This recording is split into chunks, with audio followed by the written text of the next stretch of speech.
ایمان کی دولت ملنے کا مطلب یہ ہے کہ آپ اللہ کی نظر میں چنندہ لوگ ہیں، آپ اللہ کی نظر میں مخصوص لوگ ہیں، آپ اللہ کی نظر میں وی آئی پیز میں آپ کا شمار اللہ کی نگاہ میں ہوتا ہے۔ دنیا کا انسان آپ کو کس نظر سے دیکھتا ہے یہ اس کا اپنا مسئلہ ہے، لیکن اللہ کی نگاہ میں آپ مقدس لوگ ہیں، معتبر لوگ ہیں، عظیم لوگ ہیں، عزت دار لوگ ہیں۔ اسی لیے اللہ رب العزت نے اربوں کھربوں انسانوں کی موجودگی میں صرف آپ کے سینے میں ایمان کا چراغ روشن کیا ہے، آپ کو ایمان کی دولت سے نوازا ہے۔ دنیا کی بادشاہت، دنیا کی سلطنت، دنیا کی حکومت کچھ بھی مل جائے وہ ایک طرف ہے اور ایمان کی دولت ایک طرف ہے۔ لوگ کہتے ہیں کہ یہ شخص تو مقدر کا سکندر ہے، لوگ کہتے ہیں یہ شخص مقدر کا سکندر ہے۔ میں کہتا ہوں سکندر ہمارے مقدر پر ناز کرے، سکندر ہمارے مقدر پر ناز کرے۔ کیوں؟ اس لیے کہ سکندر کو آدھی دنیا ملی ہے اور ہمیں محمد الرسول اللہ کا دامن ملا ہے۔ آدھی دنیا فتح کرنے کے بعد بھی جب سکندر دنیا سے گیا ہے تو یہ وصیت کر سے جا رہا ہے، میں نے کہا وہ آدھی سے زیادہ دنیا فتح کرنے والا سکندر تھا جو خالی ہاتھ دنیا سے گیا، لیکن مومن دنیا سے جائے گا تو ہاتھ خالی نہیں، ہاتھوں میں دامن مصطفیٰ لے کر کے جائے گا، محمد الرسول اللہ کا دامن لے کر کے جائے گا۔ کتنی بڑی بات ہے، کوئی اپنی اہمیت کو سمجھے تو صحیح، مومنوں اپنے مقام کو سمجھو تو صحیح۔ وہ اللہ قرآن میں تمہیں یا ایھا الذین آمنو کے لقب سے نوازتا ہے، اندازہ کریں خود کہتا ہے جنت تمہارے لیے بنائی ہے، جنت کی نعمتیں تمہارے لیے بنائی ہے۔ اللہ اکبر۔ مگر یاد رکھو جس کو نعمت جتنی زیادہ دی جاتی ہے اتنا ہی اس کے مالک نہیں ہے۔ جس کو رب مانا ہے، جس کو الہ مانا ہے، جس کو خدا مانا ہے، ہم اسی کے پابند ہیں۔ اور یاد رکھنا اگر اس کی مرضی کے مطابق زندگی نہ گزاری تو پھر اس نے اعلان کر دیا ہے ان بطش ربک لشدید، تیرے رب کی پکڑ بڑی سخت ہے۔ اللہ اکبر۔ تو نے اللہ کو رب مانا اور اپنی مرضی سے زندگی گزارے گا تو تیرے رب کی پکڑ بڑی۔ مقام پر فرماتا ہے ان عذاب ربک لواقع، کہ بے شک تیرے رب کا عذاب واقع ہو کر کے رہے گا۔ ما لہ من دافع، اور جب وہ عذاب نازل کرنے کا فیصلہ کر لے، جب وہ کسی کو عذاب دینے کا فیصلہ کر لے تو پھر اس کے عذاب سے اس عذاب کی کچھ جھلکیاں میں آپ کی خدمت میں پیش کروں تاکہ احساس ہو۔ اللہ اکبر۔ یہ جنت بھی کوئی کہانی قصہ نہیں ہے اور یہ جہنم بھی کوئی کہانی قصہ نہیں ہے، بلکہ یہ وہ سچائیاں ہیں، یہ وہ حقائق ہیں جو قرآن میں بیان ہوا ہے۔ اور قرآن وہ کتاب ہے مومنوں کے نزدیک کہ اس میں کوئی شک نہیں کیا جا سکتا، جو اس میں شک کرے گا وہ مومن نہیں ہو سکتا۔ اللہ اکبر۔ آئیے آپ کو عرض کروں، اللہ کے سچے رسول صادق و مصدوق غیب داں نبی صلی اللہ علیہ وآلہ وسلم ارشاد فرماتے ہیں، نوجوانوں کی خصوصی توجہ، دل کے کانوں سے اس حدیث مبارکہ کا مفہوم سماعت کریں۔ اگر مائیں اور بہنیں بھی موجود ہیں، اللہ کے رسول صادق و مصدوق غیب داں نبی صلی اللہ علیہ وآلہ وسلم کے فرمان کا مفہوم ہے، جہاں سے سورج نکلتا ہے جسے ہم مشرق کہتے ہیں، اگر وہاں جہنم کی آگ کی ایک چنگاری رکھی جائے، جہاں سے سورج نکلتا ہے جسے ہم مشرق کہتے ہیں، وہاں جہنم کی آگ کی ایک چنگاری رکھی جائے، اور جہاں سورج غروب ہوتا ہے جسے ہم مغرب کہتے ہیں، وہاں کسی انسان کو کھڑا کیا جائے تو چنگاری سورج کی اگر مشرق میں ہوگی تو وہ ایک چنگاری مغرب کے کھڑے ہوئے انسان کو جلا کر کے خاک کر دے گی۔ یہ جہنم کی ایک چنگاری کا حال ہے، یہ جہنم کی ایک چنگاری کا حال ہے کہ مشرق میں ہو تو مغرب والے کو جلا کے خاکستر کر دے، خاک کر دے۔ اب آپ مجھے بتائیں اللہ کے بندو، دوسری حدیث بھی سن لے، کعب احبار کہتے ہیں اگر جہنم کو بیل کے ناک کے ایک سوراخ جتنا کھولا جائے گا مشرق کی طرف تو مغرب میں کھڑے ہوئے انسان کا بھیجا اس کے سر میں کھول کھول کر کے بہنے لگے گا اور وہ جل کر کے خاکستر ہو جائے گا۔ اندازہ فرمائیں، مشرق میں کھولا جائے تو مغرب میں یہ اثر پڑے، مشرق میں چنگاری رکھی جائے تو مغرب میں یہ اثر پڑے۔ اب ذرا غور کرنا، اللہ اکبر، جن لوگوں کو پورا کے پورا جہنم کے دہکتے ہوئے شعلوں میں ڈالا جائے گا، جہنم کی دہکتی ہوئی آگ میں ڈالا جائے گا، ان کا کیا بنے گا؟ اللہ رب العزت نے اسی لیے ارشاد فرمایا، او انفسکم و اہلیکم نارا، اے ایمان والو اپنے آپ کو بھی جہنم سے بچاؤ اور اپنی اولاد کو بھی جہنم سے بچاؤ۔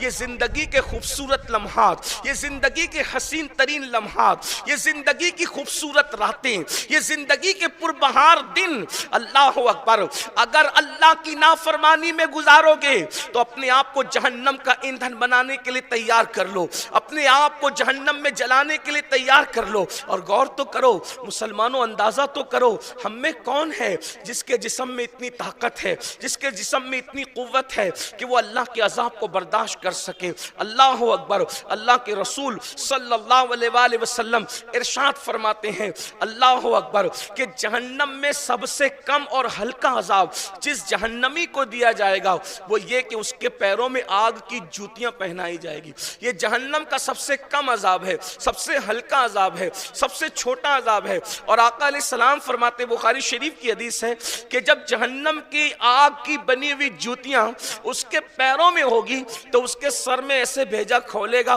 جیسے چولہے پہ رکھی ہوئی ہانڈی میں پانی کھولتا ہے، اور اس کے کانوں سے وہ بہے گا اور اس کی ناک سے بہے گا۔ اندازہ فرمائیں، یہ سب سے ہلکا عذاب ہے۔ جو ہلکے عذاب کا یہ عالم ہے تو بھاری عذاب کا عالم کیا ہوگا، دردناک عذاب کا عالم کیا ہوگا؟ اب آئیے ذرا جہنم کے اس عذاب کی ایک جھلکی میں آپ کے سامنے رکھوں حدیث پاک کی روشنی میں۔ اللہ کے رسول صلی اللہ علیہ وآلہ وسلم فرماتے، دنیا میں کسی عورت پر پاپ کی نظر ڈالی ہو۔ آج کل لوگ جب عورتوں کو دیکھتے ہیں، نارملی طور پر کسی عورت کو دیکھنا یہ ایک الگ چیز ہے، لیکن عورتوں کو پاپ کی نظر سے دیکھنا، گندی نظر سے دیکھنا اور جرم کی نظر سے دیکھنا، اسلام اس کو حرام قرار دیتا ہے۔ اور اللہ کے رسول صلی اللہ علیہ وآلہ وسلم فرماتے ہیں، حالانکہ آج فلموں کا دور ہے، سیریلوں کا دور ہے، ہنسنے کی کوئی یہ بات نہیں ہے، یہ بہت اہم بات، اگر آپ اس کو مسکرا کر رکھیے تو میرا حق بنتا ہے کہ میں آپ کے سامنے وہ سچی باتیں پیش کر دوں جس کو میں جانتا ہوں۔ اور ہمارا تو کام ہی یہ ہے کہ ہم پبلک کی پسند کی بات کرنے کی بجائے اللہ رسول کی پسند کی بات کریں، تاکہ لوگوں کو احساس ہو۔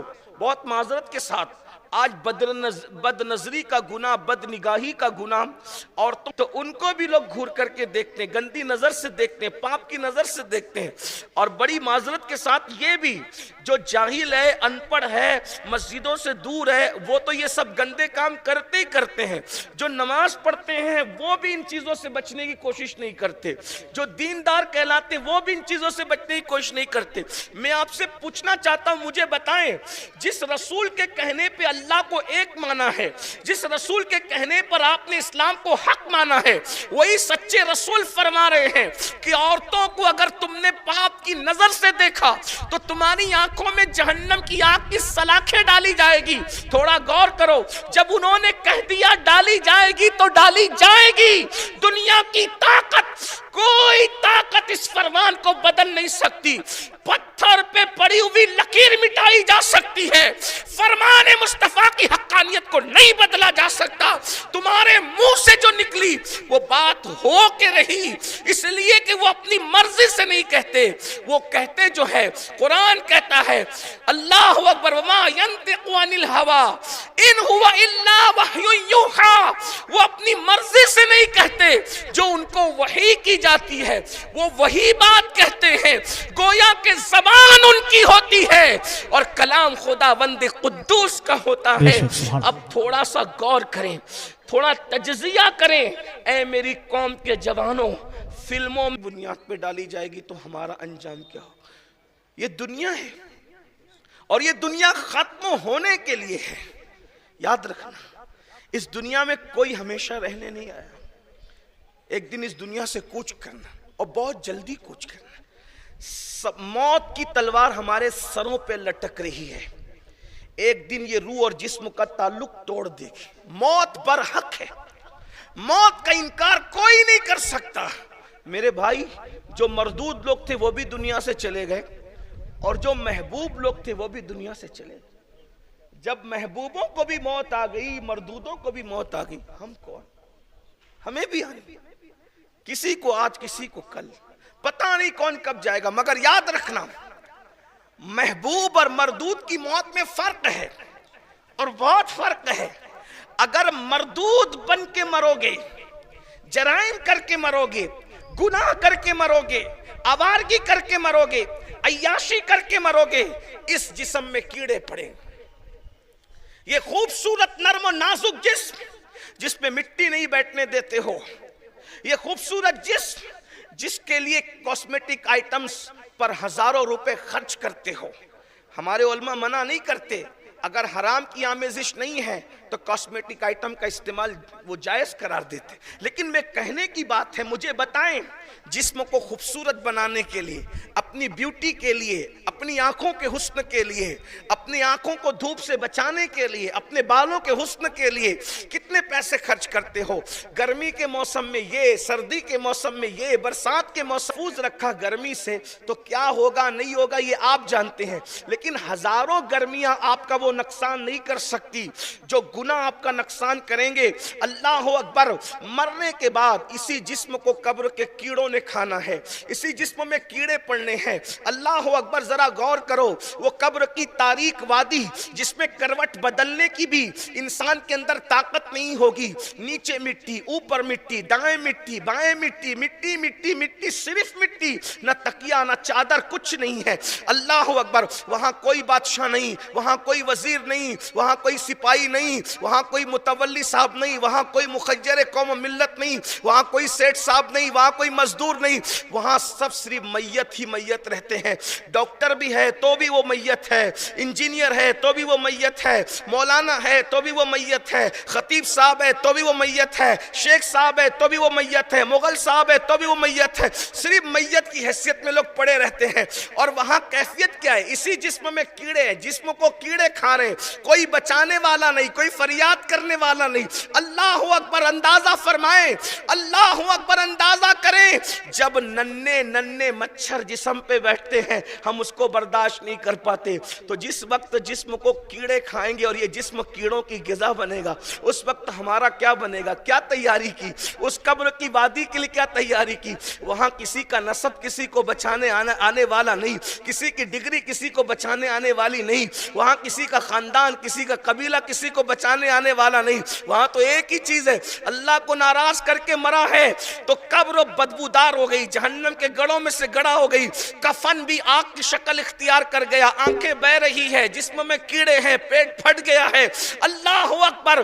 یہ انسان کی کیفیت ہے, اور اگر وہ اللہ کو راضی کرنے میں کامیاب ہو گیا تو پھر اس کی شان یہ ہے, جسم کو کیڑوں کا چھو جانا تو دور کی بات ہے, اس کے کفن کو بھی مٹی خراب نہیں کر سکتی, اس کے کفن کو بھی مٹی چھو نہیں سکتی, اس کا کفن بھی محفوظ رہے گا. کہنے والا کہنے پہ مجبور ہو جاتا ہے, زمین میلی نہیں ہوتی, زمن میلا نہیں ہوتا, محمد کے غلاموں کا کفن میلا. نعرہ تکبیر, نعرہ رسالت, کر کے دیکھو, حضور سید صاحب قبلہ, اتنی ہے, نعرہ تکبیر.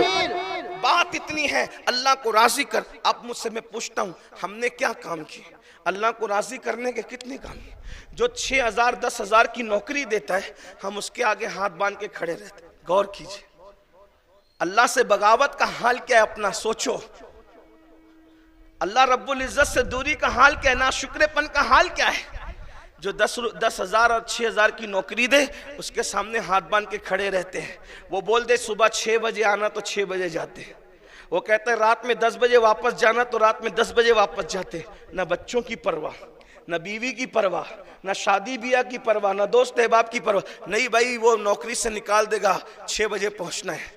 بچے کہہ رہے ابا ذرا جلدی آ جانا. نہیں بیٹا نہیں آ سکوں گا کیونکہ نوکری سے نکال دے گا, 10 بجے بولا ہے تو 10 بجے. جو 10,000 کی نوکری دے اس کی اتنی حکم کی تم اس کا خیال کرتے ہو. اور جس اللہ نے ماں کے پیٹ میں تمہاری شکل بنائی, ماں کے پیٹ میں شکل بنانے سے لے کر ہمارے پیدا ہونے کے پہلے دودھ ماں کے سینے میں پیدا کرنے تک. بچہ بعد میں پیدا ہوتا ہے, ماں کے سینے میں غذا پہلے پیدا ہوتی ہے. کون کرتا ہے؟ یہ سیٹ لوگ, یہ نوکری دینے والے لوگ, یہ سیاسی لیڈر, یہ تمہارے دوست, یہ تمہارے ماں باپ, یہ تمہارے دادی دادا. کون پیدا کرتا؟ وہ اللہ ہے وحدہ لا شریک. ماں کے پیٹ میں شکل وہ بناتا ہے. کبھی اپنی شکل دیکھ کر اتنا گھمنڈ کرتے ہو, اتراتے ہو, آئینے میں بار بار دیکھ کر کے خوش ہوتے ہو؟ کبھی سوچا اگر اتنی خوبصورت شکل بنانے کی بجائے چوہے کی طرح ڈال دیتا شکل, ہاتھی کا رنگ ڈال دیتا, کتے کا رنگ ڈال دیتا, کسی اور کا رنگ ڈال دیتا؟ دنیا کے اندر ایسے بھی تو لوگ ہیں نا جن کی شکلیں دیکھ کر لوگ مذاق اڑاتے ہیں, اپنی شکل دیکھ کے خوش ہوتے ہو. کبھی سوچا اس نے کتنی اچھی شکل بنائی کہ میں اپنی شکل دیکھ کے خود خوش ہو رہا ہوں. کبھی سوچا شکل بنائی, ماں کے پیٹ میں سنبھال کے رکھا, جہاں ہوا نہیں جا سکتی تھی وہاں کھانا ہمیں پہنچایا. 9 مہینے تک کھلایا اس نے. نہ باپ کھلا سکتا تھا, نہ ماں کھلا سکتی تھی, نہ دادی کہاں جا سکتا تھا, نہ دادا کہاں جا سکتا تھا. کھلایا کہ نہیں کھلایا؟ اور کہاں سے کھلایا؟ ناف کے اندر نلی بنائی, اس نال کے ذریعے سے کھلایا, منہ کے ذریعے سے نہیں کھلایا. توجہ چاہتا ہوں اہل علم کی, ناف کے ذریعے سے, کیونکہ کھلا کائے سے رہا تھا؟ خون سے کھلا رہا تھا, پرورش کر رہا تھا. بچہ ماں کے پیٹ میں ہوتا ہے تو خون اس کی غذا ہوتا ہے. اللہ رب العزت کو اپنے کرم کا خیال کتنا ہے کہ ناف سے خون ڈالا, منہ سے نہیں ڈالا. اے بندے, جو زبان سے تو میرا نام لے گا, خون سے اس زبان کو میں ناپاک نہیں ہونے دوں. غور فرمائے, توجہ فرمائے. اتنے شان سے کھلایا, اس تقدس انداز میں کھلایا. پھر اس کے بعد پیدا ہوا, تو پیدا ہونے کے بعد یاد رکھنا اس کے احسانات. پیدا ہونے کے بعد اگر ماں کے دل میں نفرت ڈال دیتا, باپ کے دل میں نفرت ڈال دیتا, تو ماں کچرے کی کنڈی پہ پھینک کر کے بھاگ جاتی, دوا کھانے کے پلنگ پہ چھوڑ کر بھاگ جاتی. لیکن اللہ نے نفرت نہیں ڈالی. دنیا میں ایسی مائیں بھی تو ہے, کسی کو پلنگ پہ چھوڑ کر بھاگ گئی, کسی کو کچرے کی کنڈی پھینک کے بھاگ گئی, کسی کو قبرستان میں ٹنگا کے بھاگ گئی, کسی کو شمشان میں ڈال کر کے بھاگ گئی. ایسی مائیں بھی تو دنیا میں ہے. لیکن ہماری ماں سینے سے لگا کر گھر کیوں لے گئی؟ کیونکہ وہ اللہ ہے جس نے ماں کے سینے میں محبت ڈال دی تھی. اس کو کچرے میں نہیں پھینکا جائے گا, اس کو دوا کھانے میں چھوڑ کے نہیں بھاگا جائے گا, بلکہ سینے سے لگا کے تو گھر لے جائے گی. گھر لے کر کے گئی. پھر اس کے بعد اپنے ناموں پر اتراتے ہو, یہ اچھا سا نام دل میں ڈالا کس نے؟ اسی اللہ نے ڈالا. اگر یہ اچھا سا نام ڈالنے کی بجائے اللہ اکبر پتہ نہیں کیسے کیسے نام بھی لوگ رکھ لیتے ہیں. ارے اپنے اچھے ناموں پر ناز کرتے ہو, یہ اچھے نام کا دل میں ڈالنے والا کون ہے؟ دلوں میں القاء کرنے والا کون ہے؟ وہ اللہ ہے جسے رب محمد کہتے ہیں. اللہ اکبر. پھر اس کے بعد ماں کا سینہ, اس کی پہچان کس نے عطا کی؟ اللہ اکبر.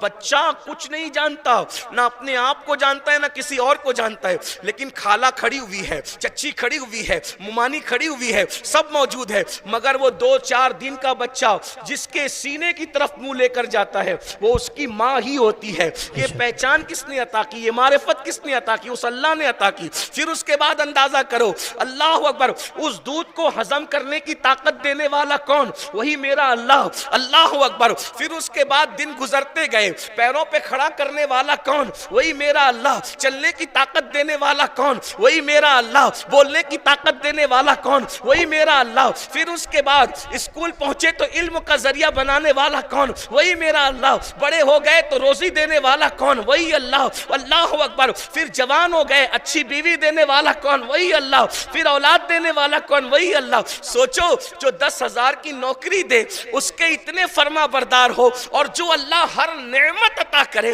اس کی کیا فرما برداری کی ہے. وہ اللہ کہتا ہے فجر میں آؤ, کتنے آتے ہو؟ 10,000 کی نوکری والے کا فرمان تو مانتے ہو, جس نے نوکری سے نکال دینا ہے. اگر کوئی کان بھر دے تو نوکری سے نکال دینا ہے, اور جو نوکریاں دیتے ہیں ان کے دلوں میں ہماری کوئی محبت بھی نہیں ہوتی, غلاموں کی طرح رکھتے ہیں.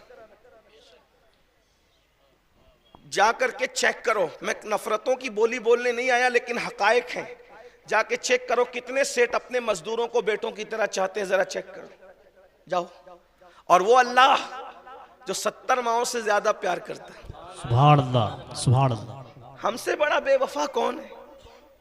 پھر کہتے ہیں مولانا ہم مارے کیوں جا رہے ہیں, تباہ کیوں کیے جا رہے ہیں, برباد کیوں کیے جا رہے ہیں, پریشان کیوں ہیں؟ ہم نے کہا 6,000 اور 10,000 کی نوکری دینے والے کا تو وفادار ہے، اور جس اللہ نے تجھے سانس لینے کی طاقت دی اور سانسیں پیدا کی، اگر اللہ یہ آکسیجن روک لے تو کہاں جاؤ گے؟ میرے بھائی ڈاکٹر ایک دن اگر آکسیجن لگا دے تو بڑا بل ہمارے ہاتھ میں تھماتا، اتنے پیسے چاہیے۔ پیدا ہونے سے لے کے موت تک اللہ آکسیجن دیتا ہے۔ کب بل آیا آپ کے گھر میں کہ اللہ کے یہاں اس کو پے کیجیے؟ بتائیں، آپ بتائیں نا، مجھے بتائیے، غور کیجئے۔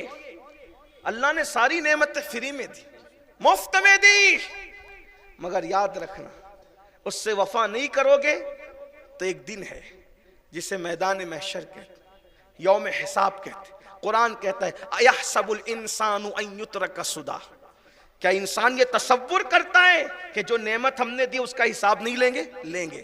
قرآن کہتا ہے ثُمَّ لَتُسْأَلُنَّ يَوْمَئِذٍ عَنِ النَّعِيمِ، ہر نعمت کا حساب ہوگا، نعیم کے متعلق حساب ہوگا، نعیم کے بارے میں پوچھا جائے گا۔ نعیم سے متعلق کچھ لوگ کہتے ہیں آنکھ ہے، کچھ لوگ کہتے ہیں زبان ہے، کچھ لوگ کہتے ہیں زندگی ہے، کچھ لوگ کہتے ہیں یہ، کچھ لوگ کہتے ہیں یہ۔ ایک قول بیان کرتا ہوں، بات اینڈ کی طرف لے جاتا ہوں۔